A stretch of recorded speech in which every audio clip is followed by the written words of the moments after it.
لیکن میرے اپنے خیال میں پاکستان کے لیے تو ان کے پاس بہت سارے مختلف رینج کی نیوکلیئر آرسنل بڑھا ہوا ہے. برامس کا کافی نہیں ہے. برامس از the fastest missile in the world. Super sonic missile ہے جی 600-700 کلومیٹر. ہر طرح سے زمین سے، سمندر سے، فضا سے، ہر جگہ سے مار کر سکتا ہے. ان کا جو ہدف ہے وہ بہت بڑا اپنے آپ کو بنانا چاہتے ہیں. کے پروگرام میں ہم بھارت کی جو اشتعال انگیزی ہو رہی ہے میزائل کے حوالے سے، جو مسلسل متواتر میزائل کے تجربات کر رہا ہے، اگنی 5 اور اگنی 4. اگنی 5 جو ہے 5500 کلومیٹر کا ہے، جو دسمبر کے مہینے میں کیا، اور 2 جنوری 2017 کو اس نے اگنی 4 کا تجربہ کیا. کہتا تو وہ یہ ہے کہ یہ چین کے لیے ہے کہ چین کے شمالی علاقہ جات کو وہ حملہ کرے گا، یعنی اس کو اپنے زد میں لے لے گا. لیکن اس سے اگر دیکھا جائے تو پورا یورپ اور پورا جو آسٹریلیا تک اس کا متاثر ہوتا ہے. اس نے جب اگنی 5 کا تجربہ کیا تھا تو وہ اگنی 4 کا تو اس نے آسٹریلیا کا راستہ چوز کیا کہ اس طرح سے تاکہ یورپ کی طرف نہ جائے اور ان کو ہوشیار نہ کرے، ان کو خبردار نہ کرے کہ یہ آپ کی طرف بھی آ سکتے ہیں. لیکن اصل معاملہ ایسا نظر آتا ہے کہ وہ پاکستان اور چین سے آگے نکل کر اب یورپ اور امریکہ کی طرف بڑھ رہا ہے. اس سے اندازہ ہوتا ہے کہ جو امریکہ کی بالادستی ہے وہ اس وقت خطرے میں پڑ گئی ہے، اس لحاظ سے کہ وہ جو اگنی اس کے جو پروگرام کا اگر جائزہ لیا جائے تو وہ 8000 کلومیٹر تک کی رینج کا وہ اگنی بنانے جا رہا ہے. تو آج کے پروگرام میں ہم جو اس کی اشتعال انگیزی اور جو طاقت بنانے کا اپنی فوجی طاقت بڑھانے کا جو جنون اس پر طاری ہے اس پر گفتگو کریں گے. اور اس کے ساتھ ساتھ میں دنیا میں سب سے زیادہ جو اسلحہ خریدنے والا ملک بھی وہ بن گیا ہے. اس سے بھی اندازہ ہوتا ہے کہ اس کا جنون جو ہے وہ حد سے زیادہ بڑھ گیا ہے اور پاکستان اور چین کی سرحدوں سے پار کر گیا ہے. میں ڈاکٹر تنویر خالد صاحبہ ہمارے ساتھ تشریف فرما ہے.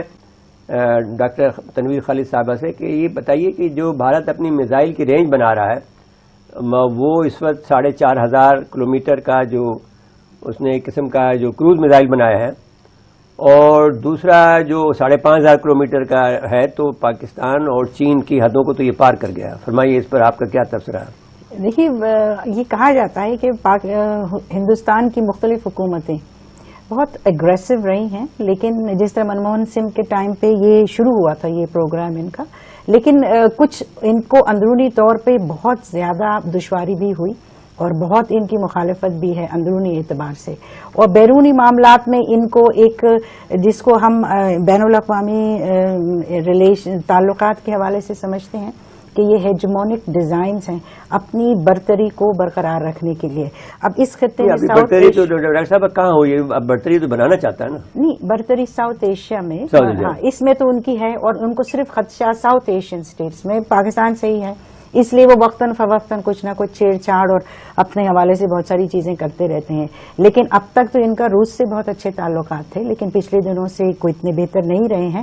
اس لیے امریکہ سے چونکہ دوستی ہو گئی، اور امریکہ کو اس کے لیے سب سے اہم 21ویں صدی میں خارجہ پالیسی کے معاملات میں یہ ہے کہ چین کی بالادستی اور اس کی طاقت کو ذرا کم کیا جائے تاکہ توازن انہی کے حق میں برقرار رہے جو اب تک ہے.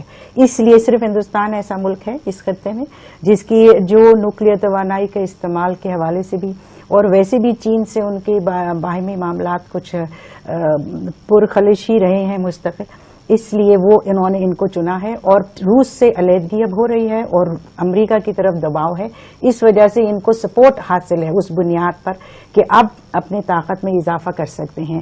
یہ جو آپ نے بات کہی اگنی، ان کے میزائل جو ان کے تو بہت ایکسٹینسو پروگرامز ہیں اور مختلف وقتاً فوقتاً پہلے سے لے کر 5ویں شروع کر رکھا ہے. جی، پہلے سے 5ویں تک تو یہ آ گئے، لیکن اب ان کے سبمرین لانچڈ میزائلز کا بھی پروگرام ہے، اور اس کے ساتھ ساتھ ان کا بیلسٹک میزائلز ڈیفنس سسٹم پر بھی غور کیا جا رہا ہے. لیکن یہ پتا ہے کہ امریکہ کے پاس بھی یہ سسٹم تھا، لیکن انہوں نے اس کو زیادہ کارآمد وہ نہیں سمجھتے، انہوں نے تو کافی حد تک اس کو ڈسمینٹل کیا.